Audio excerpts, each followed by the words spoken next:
An entitled Karen tries to steal my first-class seat on a plane by using a fake ticket she created. Things escalated to the point where security had to intervene and kick her off. Here's what happened. So, I'm a 29-year-old entrepreneur. I run a fairly successful e-commerce business, and I was on my way to LA from Dubai for a business trip. I had splurged on a discounted first-class ticket with some credit card points. I know it's not wise, but I could write off the expense, and I was looking forward to experiencing first class on Emirates. So I arrived at the airport with plenty of time to spare and checked in without any issues. I made my way through security and headed to the lounge to grab a drink and something to eat before my flight. Then I made my way to the gate and got in line to board the plane. As I was walking down the aisle, I saw my seat and I was impressed. It was a wide seat with plenty of legroom and a big TV screen. There were a bunch of amenities included in the package, so I decided to check them out. I went to the bathroom. It was nice. It included a private shower, too. I then proceeded to check the cocktail bar. It was nice. But the niceness faded when I saw a random woman, who we'll call Karen, sitting in my seat. The first-class cabin had about 10 seats, and they were mostly empty, so I was confused, and I politely told her, "Excuse me, that's my seat." She looked at me and said, "No, it's mine. I have a first-class ticket, too." Pretty odd that she had to mention that. I showed her my ticket, and she still insisted that it was her seat. At this point, I'm confused, so I asked the flight attendant for assistance. The flight attendant takes one look at her ticket and immediately becomes confused. She calls over another attendant to take a look, and they both ask her to hand over the ticket. They scanned it and find out that it's fake. Karen starts to get aggressive. "What do you mean it's fake? I paid for the seat. I deserve to be here." I try to reason with her. "Ma'am, I understand that you may be upset, but this is a serious issue. You can't just bring a fake ticket and expect to sit in first class. Not only is it illegal, but also it's unfair to those who paid for their seats." But Karen isn't having it. "I paid for this seat. I'm not leaving. You're just trying to kick me out because I'm a woman."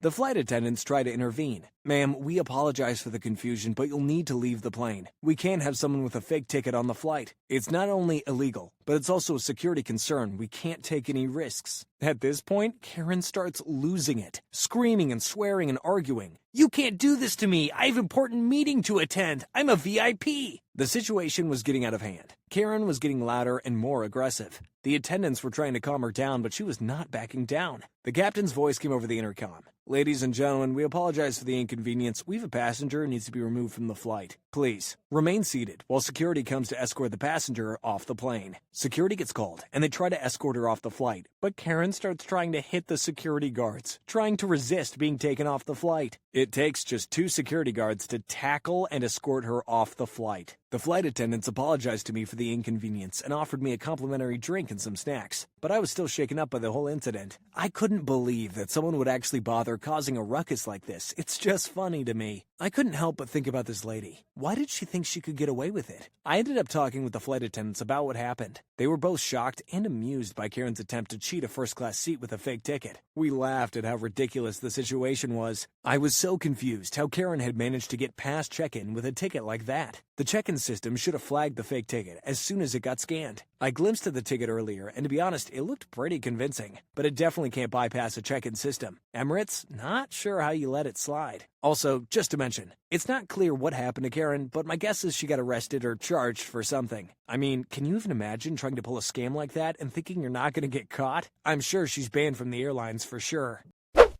What a story. Talk about a crazy Karen. I know we've all heard our fair share of entitled individuals trying to pull a fast one, but this one takes the cake. Faking a first-class ticket, like, come on. But what really gets me is how she reacted when she was caught. Instead of just admitting her mistake and leaving peacefully, she starts getting aggressive, claiming that she deserved to be there and that it's unfair for her to be kicked off. Like, seriously? How crazy do you have to be to think that? Just admit your failure like a gentleman. I can't even imagine the embarrassment and inconvenience it must have caused OP, but kudos to the flight attendants and security for handling the situation professionally and calmly. I have to say, I'm a bit disappointed in Emirates for letting this happen. How could they let someone board the plane with a fake ticket? That's just a huge security concern, and it's unacceptable. Imagine a worse situation, like a flight hijack. I can't help but wonder, what do you guys think about this situation? Let me know down below. An entitled Karen demands that I give my plane tickets to her as well as her child. So this happened in 2019. I was about to turn 18, so my parents gave me money. I always had wanted a fursuit, so of course I ordered one. Furry Migration 2019 was September 6th, so me and my friends were going to Virginia Beach. My neighbor had a kid that turned 7 the previous month. The problem was that the kid was annoying. Very annoying. and his mother could be considered a Karen. My neighbor's special baby loved to make sand castles, and the International Sand Sculpting Championship would be also taking place in Virginia Beach. I don't know how she knew I had tickets. Probably my parents told her. One day, I was taking my dog for a walk when the entitled mother came up to me and was like, "So, you're going to Virginia Beach, right?" So I just said, "Yes, I am." And I didn't tell her about furry migration. When I tried to walk away, she stopped me and said, "Could you give me your tickets? My baby boy wants to see the Sand Sculpting Championship." And I honestly was confused. I just answered, "Excuse me, I bought the tickets with the money I was given, and with my own money. If you want tickets, buy them." The mom was furious. She just looked at me with a hating face and entered her house. 2 days later or so, the woman came to me again and asked again for the tickets. Basically what happened last time, but that day I wasn't in the mood for that. And I just said, "I've been waiting for this since 2011, and I won't let it go just because your kid wants to see some stupidly complex sand sculptures." The mother was raging and told me, "My child is more special than you. I will get those tickets by any way possible. I will call the police and tell them you stole those tickets from me." About 2 hours passed until the police actually arrived. And of course, the mother lied about the tickets. The cop asked me if he could see the tickets. They were bought to my name. But the mother lied again about that being her husband's name. Unfortunately for the woman, the kid came up to her and the cop asked him for his full name. The mother was finished. As in Mexico, your last names are your father's first last name and your mother's first last name. And obviously, my last name didn't match. And the mother got a 2,000 pesos fine for lying to the police and trying to steal. At the end, I did go to the convention, which would be my first one with a fursuit. To this day, I still remember that kid and her entitled mother. Oh my goodness, you guys, this story from our dear OP is just insane. Can you believe that a woman, aka Karen, actually had the audacity to demand that OP give her his plane tickets to Virginia Beach just so her annoying kid could see some sand sculptures? Like, come on now. Talk about entitlement at its finest. And the fact that she even went as far as to lie to the police and try to steal the tickets? Madness, I tell ya. But the best part of this story, in my opinion, is when the little bratty kid gave away his mother's lie to the police. I mean, that's just too good. I'm so glad that our OP was able to enjoy his convention in his fursuit without any interruptions from jerks. What do you guys think about this crazy story? Let me know down below. A Karen in line at Target demands a free toy for her son and tries to take advantage of my kindness. So I say no and decide to do some trolling. Here's what happened. This one's definitely my fault. I'm not denying that. It's just still a situation I found funny. I'm in line with my nephew and neighbor's kids at Target. I'm buying a few of those Mario Kart RCs. I bought one for myself because I collect that kind of stuff. I have both Mario and Luigi, and I have a hard time keeping my nephew and the neighbor's kids from trying to touch it, as I haven't taken it out of the package. Yeah, I'm that dude. So I'm buying 4 of them. They only had Mario, sadness, one for each of them and one for myself to take out of the box to play with them. In line in front of us is the cutest little girl with hazel brown eyes and curly hair that her mama or someone must have spent forever on. I hope I never have a daughter, because doing little girls' hair, especially black or mixed girls, seems like a skill that requires talent. It ain't long until the little girls figure out that they go to the same school and are just in different classes. The other child, who I will call Moana, because she was decked out in Moana gear, was a year older. I started talking to the dad as we waited about football stuff and made the joke about the hair. Finding out that he does their hair, he has another daughter, not present, who's older, after his wife died. Gave the man mad respect. Eventually, little Beth asks if Moana could come play with us, and Moana asks her dad. He shrugs and said that they have plans. He was trying to watch the game later that day at BW3's, and he didn't want to impose. She commenced to begging, and he looks at me, and I'm like, "Hey, we're watching the game later too." And I'm doing some grilling. If he wants to stop by, the kids can have a play date. My house is all vaccinated and whatnot, and we got masks and stuff. He tells me he's vaccinated as well, and he's a nurse. I must have cracked a smile because he made a joke about there being plenty of male nurses, but no one finds their outfits sexy. I guess I should give him a name for this, so let's call him Jason, because he looks like Jason Kidd, if Jason Kidd was 10 shades darker. Beth and Moana then begin talking about the Mario Karts and how it'll be fun. And Moana, of course, doesn't have one. Moana asks if she can get one, but Jason says he doesn't have the money to buy them one. So I'm like, they're just $40, so I send Falcon back to get 2 more. Jason says I don't have to do that. I'm like, nah, it'll be fun. Besides, I spent most of the morning building a track in my backyard. We got heated pads under the bricks on the area around the fire pit, and a nice little enclosure to keep little people and the toys from it. And it was warm enough, so I decided I'd take out some shit and have a little project with Falcon and Andy. All is well, until I hear behind me, "Well, if you're just giving away toys, can you grab one for my son?" I turn in line, and maybe 2 spaces behind us is the this woman with her son who looks to be about 14. He's on his phone with his earbuds in, with that look on his face. I politely say,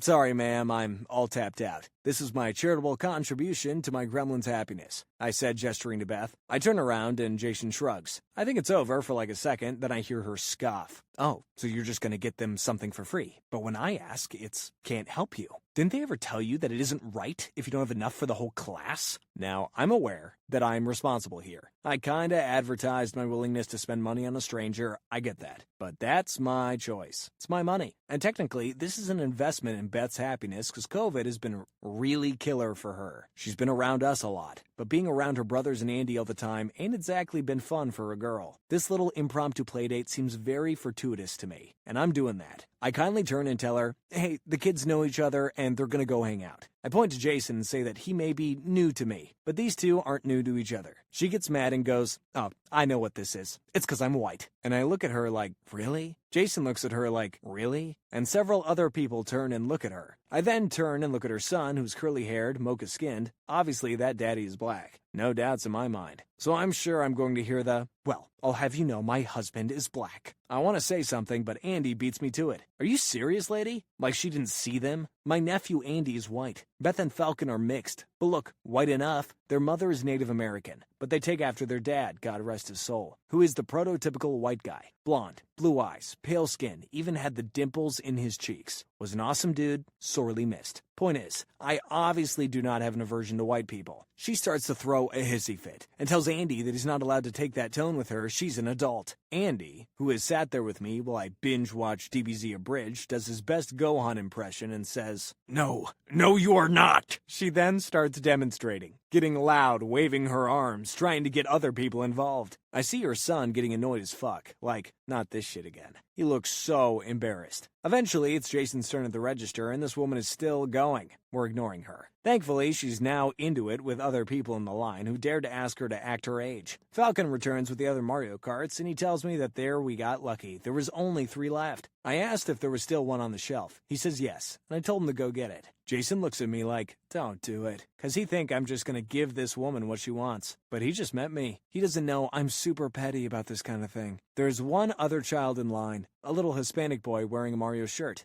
While Jason is checking out, son finally has enough and explodes. "Come on, Mom. You always do this. Can you not be a Karen? This is the Christmas party all over again. That's why Janet," not what he said, I can't really remember it, "doesn't like going shopping with you no more." She's taken aback and gives him the "don't talk to me like that, I'm your mother" and all this. And he just puts his earbuds back in and walks to the door. She's super mad. Looks at me and goes, "Are you happy now?" And I'm like, "Not yet." She gives me a mean mug because I got no poker face. Nothing but a shit-eating grin. When it's my turn, I buy all that shit along with the new one Falcon brought and ask for it to be in a separate bag. Then I walk past her with it in hand, step close enough for her to think I'm going to give it to her, hand it to the mother with the little boy and say, "I'm sorry you and your child had to experience that. I hope the rest of your day is great." I was expecting a little modesty, a little, "Oh no, I can't accept that." But the lady seemed to know exactly what I was about. She gave the other a shit-eating grin and was like, "Thank you. You're too kind. Bless you, sir." I mean, really hamming it up. The line laughed. The cashier laughed. And that white lady was no longer white. She turned so red, I thought she might explode. I walked past her, and me and Jason laughed about it. We hung out that day, and we've hung out a few times since. Little Beth's thrilled she gets to play with an actual girl, and Jason and Sissy, Beth's mom, are getting along too. So I might be playing a bit of matchmaker there. So far enough, every time we get together, we do retell this little story, and we all had a blast running the RCs around the cart. I know most people find stories where you get mad and cuss folks out entertaining, but I prefer to retaliate in my own way.